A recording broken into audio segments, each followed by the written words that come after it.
नमस्कार दोस्तों, स्वागत है आपका फिजिक्स के अगले लेक्चर में। हमारी 10th क्लास की फिजिक्स चल रही है और हमने रिफ्लेक्शन ऑफ लाइट के कुछ टॉपिक किए थे। तो ये तीसरा पार्ट है।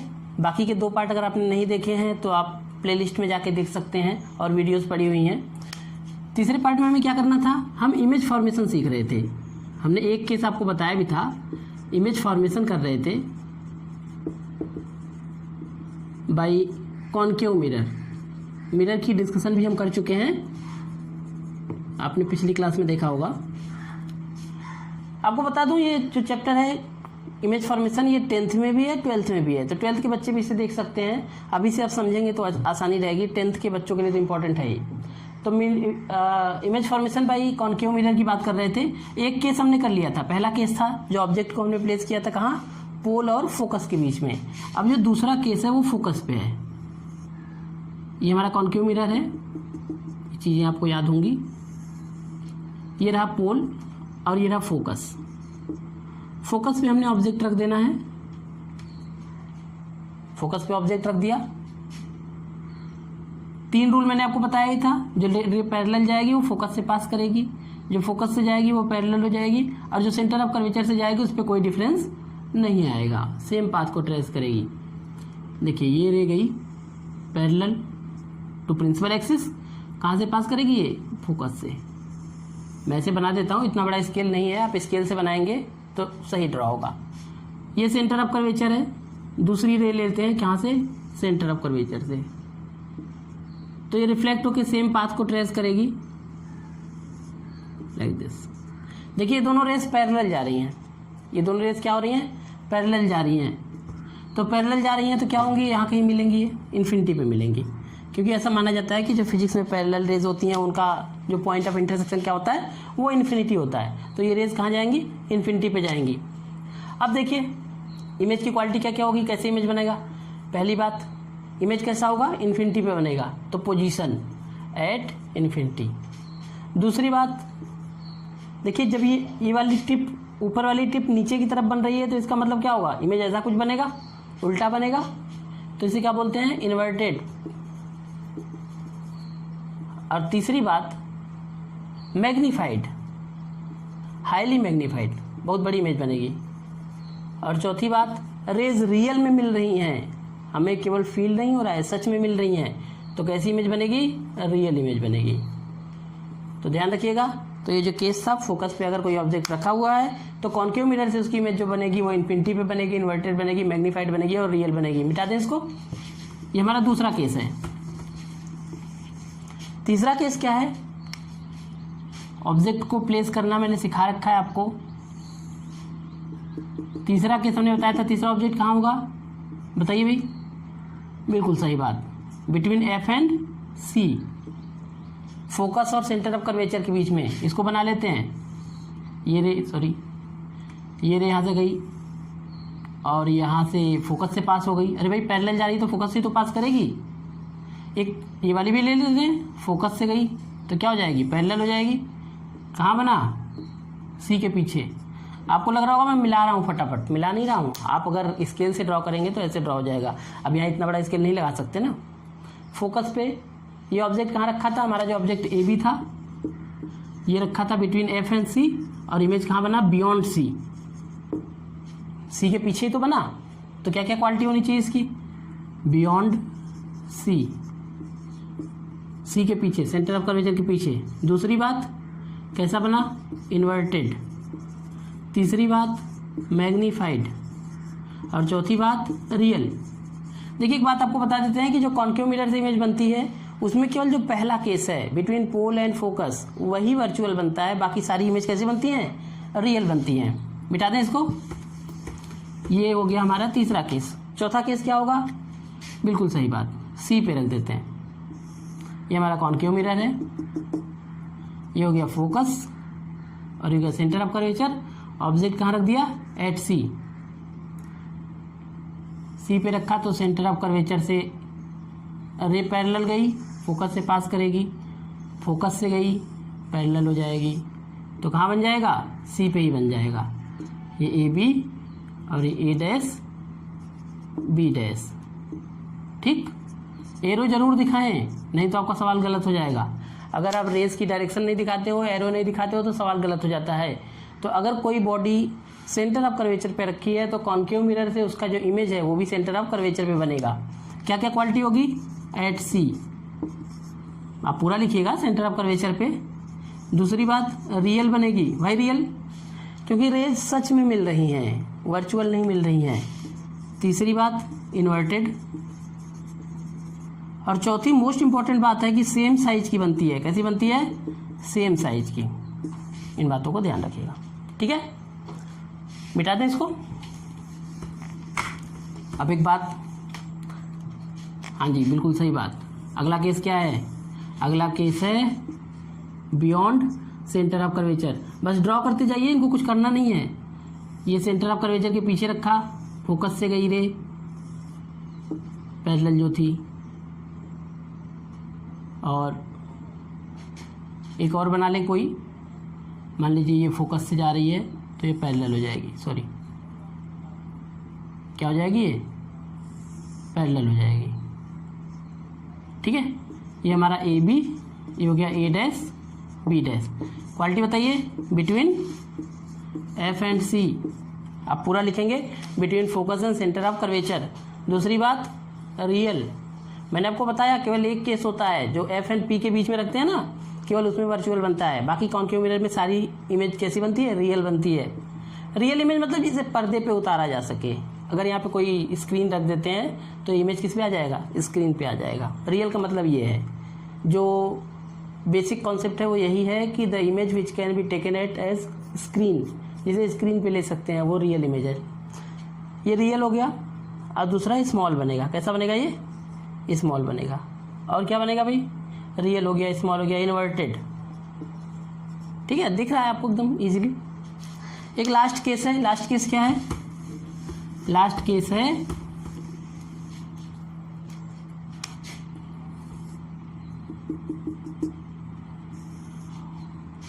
At infinity. भाई सी के पीछे रख के देख लिया आप इन्फिनिटी से, तो इन्फिनिटी से कोई रे आती है तो कैसी आती है? वो पैरेलल आएगी। मान लिया एक रे ऐसे आई और ऐसे गई, एक रे ऐसे आई और ऐसे गई, ए डैश बी डैश। ये फोकस पे बनता है। जो कॉन्केव मिरर का अगर इन्फिनिटी पे कोई चीज़ है, कोई बॉडी है, तो उसकी इमेज कहाँ बनती है? फोकस पे। क्यों? क्योंकि इसका काम ही होता है कन्वर्ट करना, कन्वर्ज करना, कन्वर्ट नहीं सॉरी, कन्वर्ज करना। अगर लाइट रेज आ रही है तो उसको एक ही पॉइंट पे कन्वर्ज करेगा, तो इन्फिनिटी से जो ऑब्जेक्ट आएगा उसकी रेज कहाँ बनाएगा? ये फोकस पे बनाएगा। इमेज कहाँ बनेगा? एट एफ पे बनेगा। दूसरी बात, वेरी स्मॉल, इसे पॉइंट साइज कहते हैं, बोलते हैं पॉइंट साइज। रियल बनेगा और क्या बनेगा? इन्वर्टेड बनेगा, ठीक। तो ये था image formation by concave mirror. मुझे लगता है आपको समझ में आ गया होगा, ज़्यादा बड़ी चीज़ नहीं है, आप इसको बना लीजिएगा। और आपके लिए जो असाइनमेंट है, image formation by convex mirror, अगर आपको समझ में आता है तो ठीक है, नहीं समझ में आता है तो आप कमेंट बॉक्स में बताइएगा, अगली क्लास में उसको हम जरूर डिस्कस कर देंगे। तो ये रिफ्लेक्शन ऑफ लाइट था। हाँ, अब इसमें फार्मूले कौन कौन से हैं? पहला फार्मूला, जो फोकस होता है ये रेडियस ऑफ कर्वेचर का आधा होता है। एफ क्या है? Focal length. आर क्या है? Radius of curvature. सब डिस्कस कर चुका हूं मैं, रेडियस ऑफ कर्वेचर क्या होता है। जिन्होंने लेक्चर नहीं देखा है वो पहले पहला पार्ट और दूसरा पार्ट देख लें। अगर आप दोनों पार्ट देख लेंगे तभी तीसरा पार्ट समझ में आएगा। तो दोनों पार्ट देख लीजिएगा, फोकल लेंथ और रेडियस ऑफ कर्वेचर। एक फार्मूला होता है 1/v + 1/u = 1/f। v क्या है? v है इमेज डिस्टेंस, u क्या है? ऑब्जेक्ट डिस्टेंस, f क्या है? Focal length. ये इंपॉर्टेंट फार्मूला है। इसका प्रूफ आपके सिलेबस में है नहीं, फिर भी मैं करा दूंगा, अगली क्लास में करा दूंगा कि कैसे ये फार्मूला आया। हालांकि 10th की सिलेबस में नहीं है, ये 12th में है, फिर भी मैं 10th में आपको बता दूंगा ताकि आपके दिमाग में रहे। तो देखिए, इन्हीं दो फार्मूले पे न्यूमेरिकल होता है। अब न्यूमेरिकल से पहले एक छोटी सी चीज़ देख लें कि कैसे डिसाइड करेंगे, उसको बोलते हैं साइन कन्वेंशन। इंपॉर्टेंट है ये। साइन कन्वेंशन क्या होता है? वही जो कोऑर्डिनेट में आपने पढ़ा था, कोऑर्डिनेट ज्योमेट्री 9th क्लास में पढ़ी थी, तो 9th क्लास में जो चीज़ पढ़ा है सेम वही चीज़ है कि अगर ये हमारा मिरर रखा हुआ है लाइक दिस, तो जो ओरिजिन है इसको पोल मान लेंगे, पोल यहाँ पे होगा। पहला कन्वेंशन यही है कि all the distance will be taken from P, सारी डिस्टेंस पोल से मेजर की जाएगी। और अगर रे ऑफ लाइट इधर से आ रही है, बहुत ही एक बेसिक कॉन्सेप्ट है, इसको समझ लीजिएगा कि first of all you have to decide the direction of incident ray, कि रे किधर से आ रही है ये आपको पता होना चाहिए, तभी कन्वेंशन लगेगा। अगर रे इधर से आ रही है तो इसी डायरेक्शन को रेफरेंस मानेंगे, और ओरिजिन से जब दूर जाएंगे, पोल से दूर जाएंगे तो ये पॉजिटिव होगा, पोल से उल्टा जाएंगे तो निगेटिव होगा, और पोल से ऊपर जाएंगे तो पॉजिटिव, और पोल से नीचे जाएंगे तो निगेटिव। लेकिन बस एक डिफरेंस है, ध्यान रखिएगा कि जो रे की डायरेक्शन अगर ऐसी है तो बाई चांस अगर ये रे की डायरेक्शन इधर से आती है तो यही कन्वेंशन जस्ट उल्टा हो जाएगा। मतलब यहाँ निगेटिव, यहाँ पॉजिटिव, ऊपर तो पॉजिटिव है ही, नीचे निगेटिव है ही। ये केवल एक छोटा सा डिफरेंस है, ध्यान रखिएगा कि बाकी सब कोऑर्डिनेट का सिस्टम है, लेकिन रे की डायरेक्शन आपको पता होनी चाहिए। तो इससे आपको क्या क्या बातें निकल के आती हैं? पहली बात, U तो हमेशा निगेटिव होगा,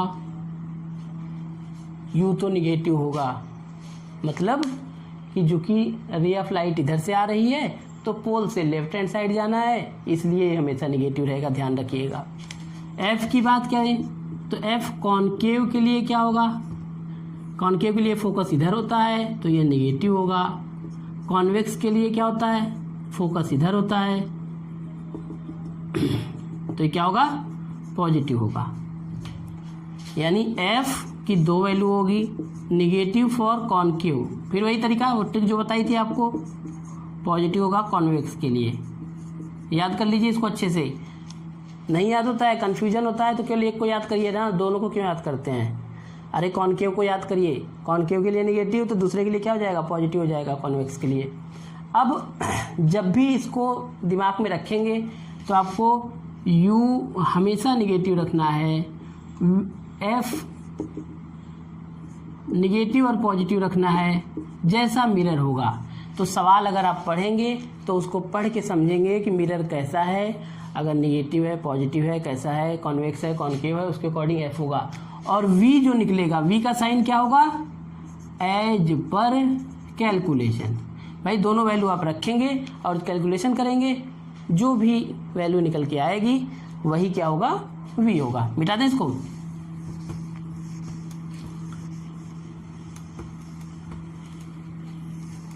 तो एक चीज होती है मैग्निफिकेशन। मैग्निफिकेशन क्या होता है कि हमारा इमेज कितना गुना बढ़ गया। मैग्निफिकेशन क्या होता है कि m is equal to height of image to the height of object. Magnification मतलब height of image to the height of object. इस चीज को दिमाग में रखिएगा। मैग्निफिकेशन का मतलब सिर्फ इतना होता है कि जो इमेज है वो ऑब्जेक्ट से कितना गुना बड़ा है। मैंने कहा अगर m2 आता है तो इसका मतलब इसका मैग्निफिकेशन 2 है, और इसका जो ऑब्जेक्ट है वो 1 मीटर का है तो इसका इमेज 2 मीटर का बनेगा, 2 गुना बढ़ जाएगा। तो इससे आपको एक बात समझ में आ रही होगी। आप केवल मतलब बहुत ज़्यादा फार्मूले के चक्कर में मत पड़िए, कितना रटेंगे नहीं, आप केवल अपना लॉजिक लगाइए। लॉजिक क्या है? सीधी सी बात है कि आपके पास जो पोजीशन थी वो क्या क्या थी? पोल, फोकस, सेंटर ऑफ कर्वेचर और सेंटर ऑफ कर्वेचर के पीछे। तो उस केस में आप क्या क्या देखेंगे? पहली बात, अगर F और P के बीच में कोई ऑब्जेक्ट है तो इसका मैग्निफिकेशन ग्रेटर देन 1 होगा। क्यों होगा भाई? अरे इमेज बड़ी बनती है ना, इसलिए मैग्निफिकेशन ज़्यादा होगा। पॉजिटिव होगा। क्यों होगा पॉजिटिव? मैग्निफिकेशन पॉजिटिव क्यों होगा? क्योंकि इमेज भी ऊपर बना, ऑब्जेक्ट भी ऊपर बना, तो पॉजिटिव हुआ। अगर F पे रखेंगे तो मैग्निफिकेशन क्या होगा? ग्रेटर देन 1 होगा, निगेटिव होगा। निगेटिव क्यों होगा? क्योंकि उल्टा बना। मैग्निफिकेशन लेस देन 1 क्यों होगा? लेस देन 1 क्यों होगा भाई? सॉरी ग्रेटर देन 1 है, कंफ्यूज नहीं होना है। अगर इमेज बड़ा बनता है तो मैग्नीफिकेशन ज़्यादा होगा, अगर इमेज छोटा बनता है तो मैग्नीफिकेशन कम होगा। तो इन्फिनिटी पे बनता है तो क्या होता है, अगर फोकस पे ऑब्जेक्ट रखते हैं तो इमेज बनती है इन्फिनिटी पे, डिस्कस किया है मैंने, तो magnification is greater than 1। F और सी के बीच में यहाँ पे मैग्नीफिकेशन ग्रेटर देन 1 होगा क्योंकि इमेज बनता है बियॉन्ड सी और बड़ा बनता है। सी पे कितना होगा मैग्नीफिकेशन भाई, 1। क्यों, क्योंकि सेम साइज का बनता है। सी पे अगर ऑब्जेक्ट रखते हैं तो इमेज भी तो वही बन जाती है, ठीक है। तो इसी बेसिस पे जो आपको इमेज फॉर्मेशन बताया है उसके बेसिस पे एनालाइज कर सकते हो। केवल क्या एनालाइज करना है, if height of image is greater than that of the height of object then magnification will always be greater than 1। If both size of image and object are same then magnification will be 1. If size of image is lesser than that of the size of object then magnification will be less than 1. तो मुझे लगता है reflection आपको अच्छी तरह समझ में आ गया है। कोई भी डाउट होगा आप पूछ सकते हो। So in this class we have discussed about the different position of object in front of concave mirror and after that we have discussed about the formation of image, then we have discussed about the properties of image. आपके लिए एक सवाल है, हम concave mirror को real life में कहाँ कहाँ यूज करते हैं, कमेंट सेक्शन में जाके बताइएगा। अगली क्लास में हम सारे मिरर को डिस्कस करेंगे कि कहाँ कहाँ यूज होता है और अगला टॉपिक हमारा हुआ करेगा क्या, रिफ्लेक्शन ऑफ लाइट। यहाँ कोई भी डाउट हो आप पूछ सकते हैं। मिरर फार्मूले पर न्यूमेरिकल और रिफ्लेक्शन ऑफ लाइट हम अगली क्लास में करेंगे। तो जिन्होंने तीसरा पार्ट देखा, जिन्होंने पहला दूसरा नहीं देखा है, आप वीडियोज़ में जाके पहला दूसरा पार्ट देख लीजिए, तीनों पार्ट देख लीजिए तो आपको रिफ्लेक्शन समझ में आ जाएगा। अगली क्लास में हम रिफ्लेक्शन पे न्यूमेरिकल करेंगे और रिफ्लेक्शन करेंगे। फिजिक्स की क्लास आपकी चल रही है, केमिस्ट्री की क्लास 1-2 दिन में शुरू हो जाएगी और मैथ की भी शुरू हो जाएगी। तो आप पढ़ते रहिए, नोट्स बनाते रहिए। जब आपके चैप्टर्स ख़त्म होंगे तो आपको PDF नोट्स भी प्रोवाइड किया जाएगा। अपने दोस्तों में शेयर करिए, चैनल को सब्सक्राइब करिए, बेल आइकन को प्रेस करिए ताकि लेक्चर आपको मिलता रहे। That's all for the day. Thank you.